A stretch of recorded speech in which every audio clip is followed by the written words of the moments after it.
राघव बाहर बगीचे में किसी से फोन पर बात करने के बाद अंदर हॉल में आया, लेकिन सिया और रूहान वहां नहीं थे।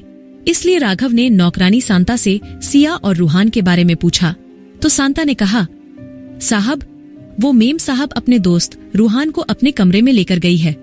उन्हें चोट लगी थी, ना तो उनसे चला नहीं जा रहा था, इसलिए मेम साहब उनको कंधे का सहारा देकर अपने कमरे में लेकर गई। सांता की यह बात सुनकर राघव को बहुत बुरा लगा कि सिया रूहान को अपने कमरे में लेकर गई है। इसलिए राघव ने गुस्से में बड़बड़ाते हुए अपने आप से कहा, क्या जरूरत थी सिया को उस रूहान को अपने कमरे में ले जाने की? वैसे भी चोट तो उसके हाथ पर लगी है ना, उसके पैर तो सही सलामत है, खुद चलकर गेस्ट रूम तक भी तो जा सकता था ना। सिया को उसे सहारा देकर अपने कमरे में ले जाने की क्या जरूरत थी? इतना बड़बड़ाते हुए राघव सिया के कमरे में गया और वहां जाकर उसने देखा कि रूहान दर्द से कराहते हुए सिया से बोल रहा था, सिया, प्लीज मुझे छोड़कर मत जाना, मुझे बहुत दर्द हो रहा है। सिया अपने बिस्तर पर बैठकर अपने पास बैठे रूहान के हाथों में मरहम पट्टी कर रही थी। सिया को रूहान की इतनी फिक्र करते देख राघव को बुरा लग रहा था। उसका मन कर रहा था कि वो अंदर जाए और रूहान को सिया से बिस्तर से उठाकर बाहर फेंक दे, लेकिन वो ऐसा नहीं कर सकता था, क्योंकि अगर वो ऐसा करता तो सिया को नाराज कर देता और राघव किसी भी कीमत पर सिया को नाराज नहीं करना चाहता था। इसलिए राघव अपने गुस्से को अंदर दबाते हुए सिया के कमरे में आया और सिया के पास आकर बोला, सिया, रूहान को अगर ज्यादा चोट है तो हम उसे अस्पताल लेकर चलते हैं। उसके बाद रूहान को दर्द भी नहीं होगा और तुम्हें उसे संभालना भी नहीं पड़ेगा। राघव की बात सुनकर रूहान ने ऊंची आवाज करते हुए कहा, नहीं राघव, डॉक्टर की कोई जरूरत नहीं है, मैं एकदम ठीक हूँ, मुझे इतनी चोट भी नहीं लगी है कि मुझे हॉस्पिटल जाना पड़े। रूहान के मुंह से इतना सुनकर सिया ने चौंकते हुए कहा, सच में? रूहान, तुम सच में ठीक हो ना? अगर तुम ठीक हो तो फिर ठीक है, मैं राघव के साथ उसके कमरे में चली जाती हूँ, तब तक तुम आराम करो। इतना कहकर सिया राघव के साथ रूहान के कमरे से जाने लगी। सिया जैसे ही कमरे के दरवाजे पर पहुंची, वैसे ही रूहान ने जोर से कराहते हुए चिल्लाकर कहा, ओह, मुझे बहुत दर्द हो रहा है, प्लीज सिया, मेरे पास बैठ जाओ, मुझे ऐसे दर्द में अकेला छोड़कर मत जाओ। रूहान के कराहने की आवाज सुनकर सिया पीछे मुड़ी और वापस आकर झट से रूहान के पास बैठ गई। सिया के वहां बैठते ही रूहान के चेहरे पर एक डेविल स्माइल आ गई और उसने डेविल स्माइल के साथ राघव की तरफ देखा और मुस्कुराने लगा। भले ही राघव को रूहान के इरादों के बारे में सब पता था, लेकिन सिया रूहान के मन में चल रही हर बात से अनजान थी। वो तो बस अपने दोस्त को इतने दर्द में अकेला नहीं छोड़ना चाहती थी, क्योंकि रूहान ने कभी भी सिया को उसके मुश्किल समय में अकेला नहीं छोड़ा, हर कदम पर उसका साथ दिया। इसीलिए सिया आज उसे कैसे अकेला छोड़ देती। राघव रूहान की खतरनाक चाल को समझ गया कि रूहान कुछ भी करके सिया को अपने पास रखना चाहता है, ताकि सिया राघव से दूर हो जाए और उसकी वजह से इन दोनों के बीच दरार आ जाए। लेकिन राघव ने रूहान की चाल को नाकामयाब करने के लिए प्लान बनाया और अपने फोन से किसी को मैसेज किया। किसी को मैसेज करने के बाद राघव अंदर कमरे में आया और एक स्माइल के साथ रूहान की तरफ देखते हुए सिया से बोला, तुम चिंता मत करो सिया, तुम्हारे दोस्त रूहान के दर्द को कम करने के लिए मैंने डॉक्टर को बुला लिया है, ताकि अपने दोस्त को पूरी रात तुम्हें संभालने की जरूरत ना पड़े। इतना सुनते ही रूहान ने राघव की बात को बीच में काटते हुए कहा, अरे नहीं यार राघव, मुझे किसी डॉक्टर की कोई जरूरत नहीं है, सिया है ना मेरा ख्याल रखने के लिए।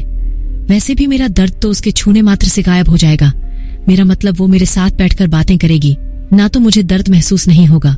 रूहान की बात सुनकर राघव ने मुस्कुराते हुए कहा, तुम चिंता मत करो रूहान, मैंने डॉक्टर के साथ साथ नर्स को भी बुलाया है, जो तुम्हारे साथ ढेर सारी बातें करेगी और तुम्हारा दर्द भी कम कर देगी।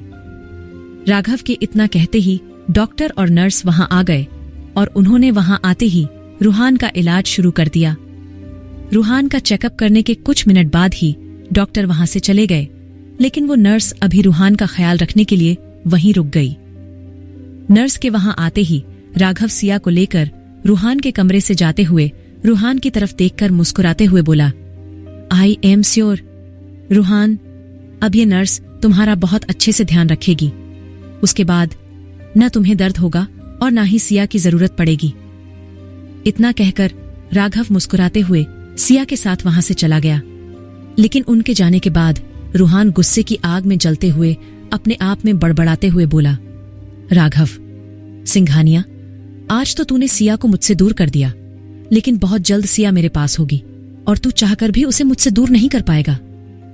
राघव सिया के साथ अपने कमरे में जा चुका था और रूहान सिया के कमरे में बेड पर लेटा हुआ राघव के खिलाफ साजिश रच रहा था। वहीं मुंबई से कोसों दूर जैसलमेर के रेगिस्तान में रेत के ऊंचे ऊंचे टीलों के बीच हल्की सी चांदनी की चमक में एक औरत दौड़ रही थी और बार बार पीछे मुड़कर देख रही थी कि कहीं कोई उसका पीछा तो नहीं कर रहा।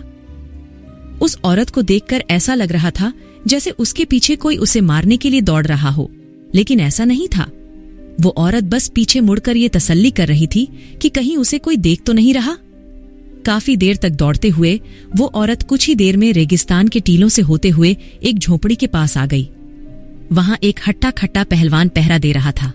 उस पहलवान ने उस औरत को देखते ही अपना सर झुकाया और दोनों हाथ जोड़ते हुए कहा, खम्मा घनी दाईसा। उस औरत ने पहलवान की तरफ देखे बिना ही उसे ऊंची आवाज में कहा, सतर्क रहो, कोई अंदर नहीं आना चाहिए। और इतना कहकर उस औरत ने झोपड़ी के दरवाजे को बंद करके अंदर से कुंडी लगा दी। झोपड़ी के अंदर घना अंधेरा था, जिसकी वजह से अंदर कुछ भी दिखाई नहीं दे रहा था। कुछ पल बाद उस औरत ने अपने हाथ में एक जलती हुई मशाल ली और उस झोपड़ी के अंदर जमीन को खोदने लगी। देखते ही देखते उसे जमीन के अंदर एक दरवाजा दिखने लगा, जिसे उस औरत ने खोला और उस दरवाजे के नीचे लगी सीढ़ियों से होते हुए वो औरत नीचे आ गई।